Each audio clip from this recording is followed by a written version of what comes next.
Kuri uwo musi ugira gatanu higanwa rya basketball mu gihugu cose, New Star yatsinze Tigers ku manota 76 kuri 62, Remesha yirahiye Young Eagles ku manota 113 kuri 72, Urunani rwarorohewe cyane mu gutsinda Lion Team ku manota 115 kuri 60, Dinamo itsinda Jimkana ku manota 75 kuri 55, Lezipo batsinze Muzinga ku manota 89 kuri 69, nayo Kerne yirahira Aigle Noir mu kwitsinda ku manota 103 kuri 58. Kugeza kuri uwo musi wa gatanu rero imigwi ya Dinamo n'Urunani ntiratsinda urukino na rumwe. Abakurikirana na basketball mu Burundi hafi bakabona ko ari intango yerekana ko iyo migwi n'uno mwaka ishobora kugwanira ibanza bibiri vya mbere nkuko vyagenze umwaka uheze. Muri volleyball naho mu nkino za kamarampaka playoffs mu bagore, Muzinga yatsinze Rezase mu rukino rwa mbere, Rezase nabo batsinda urukino rugira kabiri, bisigura ko iyo migwi inganya intsinzi imwe ku yindi. Mu bagabo, Rukinzo umugwi w'igipolisi watsinze Muzinga umugwi w'igisirikare mu nkino zibiri,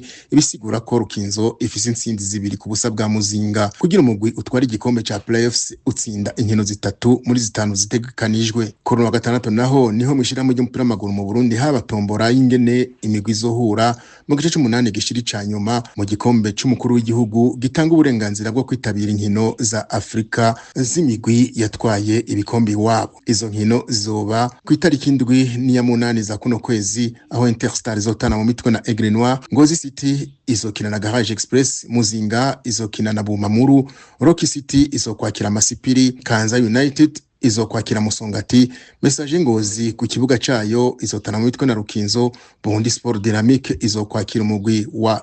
CKFA Football Academy, na Vitaro ikabizotana mu mitwe na Flambeau du Centre umugwi watwaye ico gikombe umwaka uheze.